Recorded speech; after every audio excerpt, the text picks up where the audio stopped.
काफी लोग यहाँ पे खुश होकर जा रहे हैं। इतना सक्सेस होने की आप बताएं किस तरह सोचा आपने?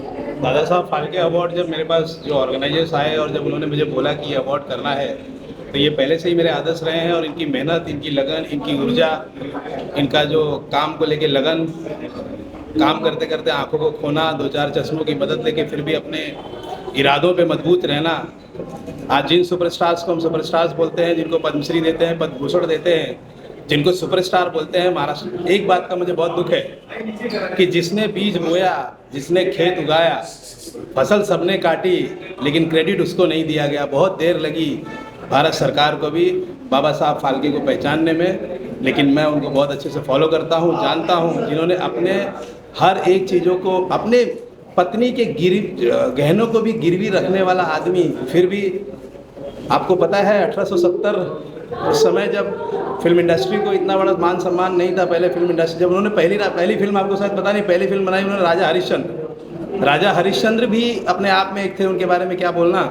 लेकिन उस समय जब नायिका का सिलेक्शन करने की जो पारी आई, तो उस समय औरतें या महिलाएं फिल्मों में काम नहीं करती थी, क्योंकि फिल्मों को उस समय बहुत ही नीची गिरी हुई नज़र से देखा जाता था उस समय, और हम गुलाम थे उस समय। एक ऐसे महान पुरुष ने एक ऐसा बीज बोया जिसमें इतने स्टार आ गए, जिनके साथ हम सेल्फी खिंचाते खिंचाते नहीं थकते हैं। लेकिन मेरा ऐसा मानना है कि हमें दिल से सारे स्टारों को, मुझे एक बात का और गम है, बहुत सारे मैं अवार्ड शो देखता हूँ जिसमें बहुत सारे स्टार्स आते हैं, देवानंद से लेके अभी तक के, लेकिन बहुत दुख की बात है कि इनके परिवार के मेंबर्स को भी नहीं बुलाया जाता है। It's really very, it upsets me, but I really salute him and I like him, I follow him, क्योंकि मैं भी ऐसी गरीबी से आता हूँ और गरीबी क्या हो मैं अच्छी तरह से जानता हूँ।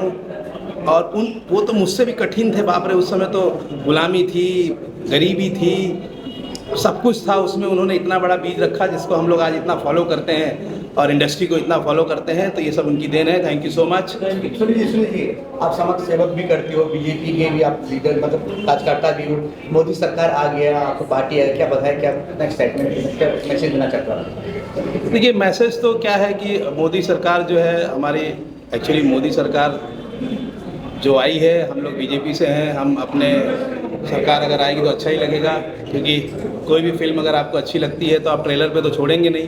तो प्रधानमंत्री जी की जो तरक्की की फिल्म जो चल रही है, 10 साल में जो तरक्की देश ने देखा है, वो तरक्की को हम बीच में कैसे छोड़ सकते हैं, उसके लिए हम लोगों ने बहुत मेहनत की।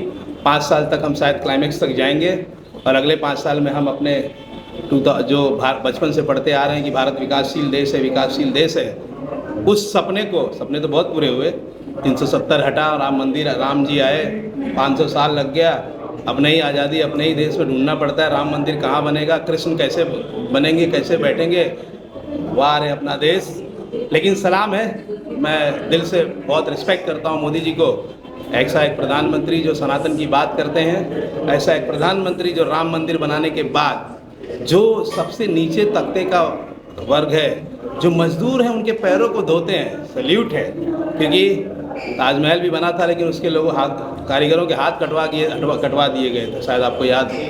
लेकिन हमारे पास एक ऐसा कार्य सक्षम 74 साल का एक ऐसा यंग मैन जो 2 डिग्री के सेल्सियस के तापमान में केदारनाथ जाते हैं और गंगा माँ की पूजा करते हैं। यूपी में आके हमें बताते हैं कि काशी विश्वनाथ क्या है, अयोध्या को विश्व प्रसिद्ध बनाते हैं और गंगा में क्रूज लगाते हैं और विदेशियों को मजबूर करते हैं कि आके देखिए यूपी में भी टूरिस्ट प्लेस है। ऐसे महापुरुष को नरों में उत्तम, अभी फिलहाल नरेंद्र मोदी जी को मैं सत प्रणाम करता हूं और मैं पर्सनली चाहता हूं कि वो जब तक जिए तब तक हमारे प्रधानमंत्री रहें। क्या बात है, thank you so much sir, best of luck.